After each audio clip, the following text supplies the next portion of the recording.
Hello friends, I am Harish Demla from Accurate Fortune Astrology. दोस्तों, आज हम बात करने जा रहे हैं सन, मार्स एंड जुपिटर की कंजंक्शन के बारे में। अगर ये तीनों प्लैनेट्स आपके लगन चार्ट के एक ही हाउस में बैठ जाएं, तो आइए देखते हैं कि क्या रिजल्ट्स मिल सकते हैं आपको। दोस्तों, सन का संबंध हमारी सोल से है, हमारी सेल्फ स्टीम से है, प्राइड से है, हमारी आइडेंटिटी से है।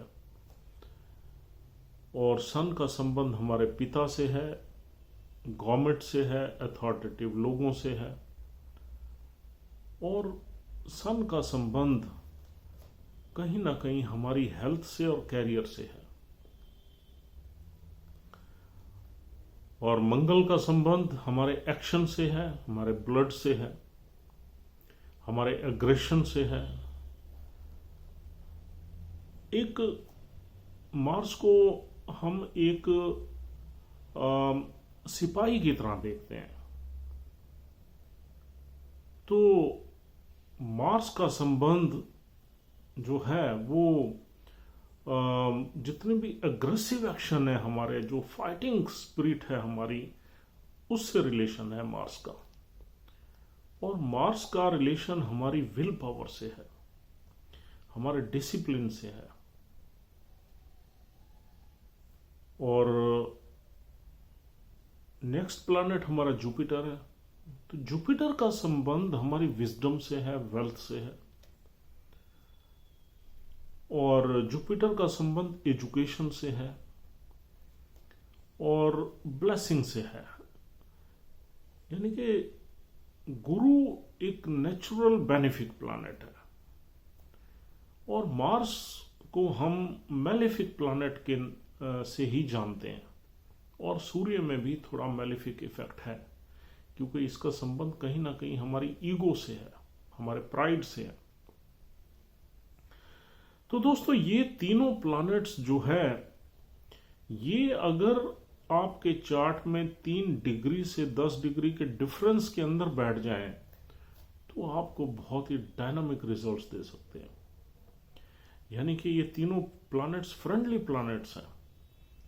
और sun is a king of all planets and Jupiter is considered to be the adviser of the king. और मार्स जो है, इनका यानी कि एक रक्षक की तरह हम देखते हैं, यानी डिफेंडर की तरह देखते हैं। तो यहाँ पर ये तीनों प्लैनेट्स जो है फ्रेंडली प्लैनेट्स हैं और एक दूसरे को सपोर्ट करते हैं। तो अब ये तीनों प्लैनेट्स के रिजल्ट्स क्या मिल सकते हैं? देखिए, ये इंसान इन तीनों प्लैनेट्स की कंजंक्शन से ब्लेस हो सकता है, अच्छी एजुकेशन से, अच्छी वेल्थ से एंड पुत्र प्राप्ति से। और एक इंसान में जो करेज है वो जबरदस्त होगा। He will act just like a king. बड़ा डिसिप्लिन्ड आदमी होगा, एक्शन लेने में बहुत फास्ट होगा, उसके एक्शंस में विजडम भी होगी। हाँ, यहाँ अग्नि तत्व थोड़ा बढ़ जाता है, तो थोड़ा सा एक अग्रेसिव पर्सनालिटी हम देखते हैं। चाहे वो वाइज पर्सनालिटी होगी, लेकिन डोमिनेटिंग पर्सनालिटी होगी, क्योंकि यहाँ पर सूर्य भी है, मंगल भी है। यानी सूर्य का तेज भी है और मंगल की विल पावर भी है, सूर्य का करेज भी है। और गुरु की एडवाइस भी है, गुरु की विजडम भी है। तो ये इंसान समझदार तो बहुत होगा, लेकिन तीनों ही प्लैनेट्स फायरी प्लैनेट्स हैं। और ये अगर कंजंक्शन अच्छी डिग्निटी में है, यानी कि अच्छे लगन में है, लगन अच्छे, इसको इससे रिलेटेड अच्छे लगन कौन से हैं? एरीज के साइन में आ जाए, या एरीज असेंडेंट के किसी हाउस में आ जाए, अच्छे घर में, या फिर कैंसर में आ जाए, लियो में आ जाए एंड सेजिटेरियस में आ जाए। पाइसिस में भी ये कंजंक्शन अच्छे रिजल्ट्स देगी, क्योंकि हालांकि पाइसिस में सूर्य जो है वो छठे घर का मालिक हो जाता है, लेकिन क्योंकि गुरु का चार्ट है तो यहां पर सूर्य के अच्छे रिजल्ट्स ले सकते हैं हम, क्योंकि गुरु और सूर्य में एक कंपैटिबिलिटी बहुत जबरदस्त है। तो इन असेंडेंट्स में अगर ये कंजंक्शन किसी अच्छे घर में बनी हुई है तो आपको बहुत अच्छे रिजल्ट्स मिल सकते हैं और आप अपने प्रोफेशन की हाइट पर जा सकते हैं। एजुकेशन आपकी एवरेज भी होगी, लेकिन विजडम आप में इतनी होगी आपको काफी ऊंचाई तक ले जाएगी। अगर आप का यहाँ पर मंगल तेज है, यानी कि अपनी राशि में है या 10 नंबर में एग्जॉल्टेड है, तो कहीं डिफेंस सर्विसेज की तरफ ले जा सकता है, पुलिस सर्विसेज की तरफ ले जा सकता है, स्पोर्ट्स में ले जा सकता है, या ऐसी सर्विसेज की तरफ ले सकता है जो थोड़ी सी जिसमें आपके मसल्स वगैरह की या एक्सरसाइज की यानी कि इम्पोर्टेंस हो। और अगर यहाँ पर सूर्य अच्छी डिग्निटी में है तो भी ये कंजंक्शन आपको गवर्नमेंट पोजीशन दे सकती है, अथॉरिटेटिव पोजीशन दे सकती है। यहाँ पर इंसान बहुत ही डिसिप्लिन्ड होगा, ट्रूथफुल होगा, सही रास्ते पर चलने वाला होगा और उसमें प्राइड जो है, सेल्फ एस्टीम जो है उसकी हाई होगी, ईगो हाई होगी, वो किसी से दबने वाला नहीं होगा और वो सिर्फ सुनाने वाला होगा और उसकी एडवाइजरी को लोग मानेंगे। I mean he will be in a leadership role, क्योंकि यहाँ गुरु भी है। तो सूर्य से लीडरशिप, गुरु से एडवाइजरी, तो कहीं ना कहीं आदमी लीडरशिप रोल में ही आएगा। इनिशियल ईयर्स में हो सकता है उसे स्ट्रगल करना पड़े, लेकिन लेटर ईयर्स में he will hold a very good position which has power, discipline, action, advisory, everything. हाँ दोस्तों, अब हम बात कर सकते हैं कि जब ये कंजंक्शन है और कई बार इंसान को कुछ नहीं मिलता, और जो लोग लर्नर हैं एस्ट्रोलॉजी के वो कहते हैं नहीं यार ये कंजंक्शन है, हमें तो कुछ मिल नहीं रहा। तो दोस्तों इस कंजंक्शन को आपने ध्यान से देखना है। इस कंजंक्शन पे अगर राहु का इंपैक्ट आ गया या केतु का आ गया या शनि का आ गया, तो फिर इस कंजंक्शन के रिजल्ट्स ये वाले नहीं मिलेंगे जो हमने डिस्कस किए। शनि जो है इस कंजंक्शन को खराब कर देगा, इनकी जो एक्शंस हैं उनको डिले कर देगा, एक जो है ना इंसान को एक लेजी बना देगा।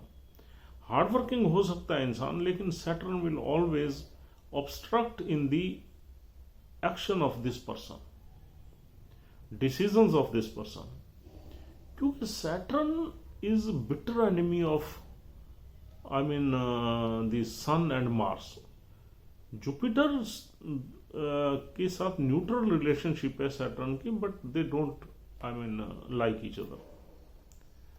तो यहां पर शनि साथ नहीं होना चाहिए, शनि की दृष्टि नहीं होनी चाहिए। और दूसरा प्लैनेट है राहु।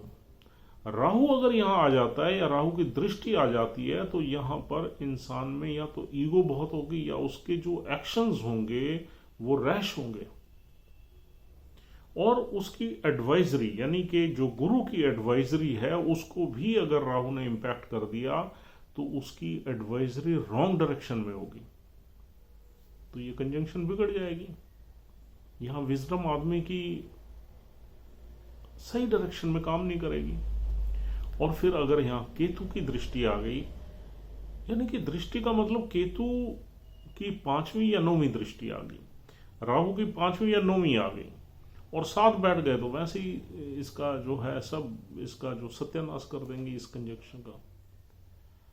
और ऐसे ही शनि की 3री, 7वीं या 10वीं दृष्टि आ गई, तो this conjunction will be impacted by this malefic energies and the results will change. फिर भी हम ये नहीं कह सकते कि रिजल्ट्स बिल्कुल ही खत्म हो जाएंगे, no, results will be there because this is a very powerful conjunction. और दोस्तों कोई भी पावरफुल कंजंक्शन रिजल्ट्स जरूर देती है, even if it is formed in दुष्टाना हाउसेज। अगर ये छठे घर में है, 8वें में है, 12वें में है, तो भी इस कंजंक्शन के रिजल्ट्स आपको पॉजिटिव जरूर मिलेंगे। हाँ, 8वें घर में है तो कुछ ऑब्स्टेकल्स फेस करके मिलेंगे, छठे घर में है तो भी कुछ ना कुछ ऑब्स्ट्रक्शंस ऑब्स्टेकल्स रहेंगे, और 12वें घर में है तो हो सकता है आपको दूर ले जाए, फॉरेन कंट्री में ले जाए, या आपको थोड़ी सी हेल्थ वगैरह में कुछ इश्यूज दे दे। लेकिन फिर भी ये कंजंक्शन आपको रिजल्ट्स दुष्टाना हाउसेस में भी देगी, because this is a very very powerful conjunction. That's why we can expect good results out of this conjunction. बस कंडीशन ये है कि एक तो कोई मैलेफिक एस्पेक्ट नहीं होना चाहिए, और दूसरा अगर ये कंजंक्शन किसी ऐसे नक्षत्र में बनी हुई है जिसका लॉर्ड छठे, 8वें या 12वें घर में पड़ा है, तो भी ये कंजंक्शन आपको तंग करके ही रिजल्ट देगी। यानी कि राहु के अगर किसी नक्षत्र में है ये कंजंक्शन, और राहु आपका नीच का पड़ा हुआ है, 8वें में है, 12वें में है, छठे में है, तो तंग करके देगी। फिर इसके रिजल्ट्स बड़ी ऑब्स्टेकल्स के साथ मिलेंगे, स्मूथ नहीं मिलेंगे। अदरवाइज ये कंजंक्शन अगर क्लीन है, किसी अच्छे हाउस में है, तो आपको रिजल्ट्स इसके फटाफट मिलेंगे, एंड आप स्टेप बाय स्टेप आप बड़ी हाइट पे चढ़ते चले जाएंगे, और destiny will support you. Because काल पुरुष कुंडली में जो गुरु है वो आपकी फॉर्चून के घर का मालिक है, और जो सूर्य है वो 5वें घर का मालिक है, त्रिकोण, और गुरु भी त्रिकोण 9वें घर का मालिक है। और इधर से आपका जो मंगल है वो भी यानी कि काफ़ी पावरफुल प्लैनेट है, जो कि आदमी को डिसिप्लिन भी रखता है, एक्शन ओरिएंटेड भी रखता है, और आदमी में विल और करेज और ये सब कुछ बड़ा ज़बरदस्त रहता है। तो आदमी नेचुरली उसके डेयरिंग एक्शन और उसका करेज और उसकी विल पावर डेफिनेटली आदमी को एक हाइट पे ले जाती है, और वो अपने बजट्स या अपने टारगेट्स या गोल्स को बड़ी आसानी से अचीव कर सकता है। अब दोस्तों देख लेते हैं कि अगर इन प्लैनेट्स में कोई भी प्लैनेट नीच का बैठ गया तो डेफिनेटली यहां पर थोड़ी सी प्रॉब्लम आएगी, वो प्लैनेट वीक हो जाएगा पर्टिकुलरली। लेकिन दूसरे प्लैनेट्स की सपोर्ट कुछ ना कुछ आपको अच्छे रिजल्ट जरूर देगी। देखिए, सूर्य वीक हो गया, नीच का हो गया, तो मंगल और गुरु विल डेफिनेटली सपोर्ट सन, और उसको कहीं ना कहीं हाँ उसके 70% रिजल्ट्स मिल सकते हैं, 100% नहीं मिल सकते, या कुछ ना कुछ डेफिशिएंसी रह सकती है, जो कि सूर्य का सिग्निफिकेंस है या सूर्य के बेनिफिट्स हैं वो कम मिल सकते हैं आपको।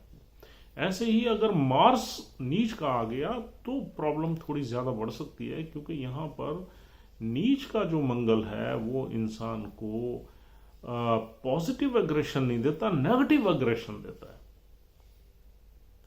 और आदमी बात बात पे गुस्सा खाएगा, बात बात पे लड़ाई झगड़ा करेगा, तो वो एक फाइटर हो जाएगा, नेगेटिव फाइटर हो जाएगा, पॉजिटिव नहीं।